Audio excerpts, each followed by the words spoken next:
मुल्क भर की तरह रीनाला खुर्द में भी सियासी मैदान सज चुका है। रीनाला खुर्द में एक कौमी असम्बली और 2 सूबाई असम्बली की नशस्तों पर पोलिंग का अमल शुरू हो चुका है, जो सुबह 8 बजे से लेकर शाम 5 बजे तक बगैर किसी वक्फे के जारी रहेगा।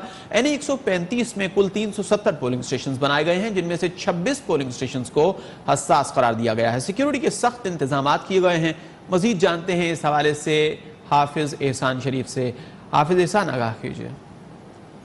जी बिल्कुल, मुल्क भर की तरह रिनाला खुर्द में भी पोलिंग का अमल जो है वो शुरू हो चुका है। रिनाला खुर्द NA 135 और PP 185 और PP 192 में पोलिंग का अमल जो है वो शुरू हो चुका है। पोलिंग का आगाज़ जो है वो 8 बजे से लेकर 5 बजे तक जारी रहेगा। अगर मैं सिक्योरिटी की बात करूँ तो सिक्योरिटी के फुल प्रूफ इंतजाम किए गए हैं, रेंजर्स तैनात किए गए हैं, CCTV फुटेज का जो है पोलिंग स्टेशन में लगा दिए गए हैं।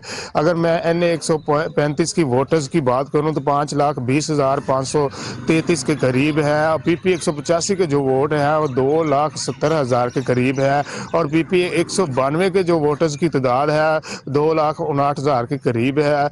अब देखते हैं कि जो मैदान सज रहा है कि जो सिक्योरिटी इंतजाम जो किए गए हैं, रेंजर एहलकार हैं, वो जो भी हादसा मुतल्लक जो है वो हर तरह के तैयार है। जी बहुत शुक्रिया, आपने रीनाला खुर्द से अपडेट किया जहां पर पोलिंग का अमल जारी है।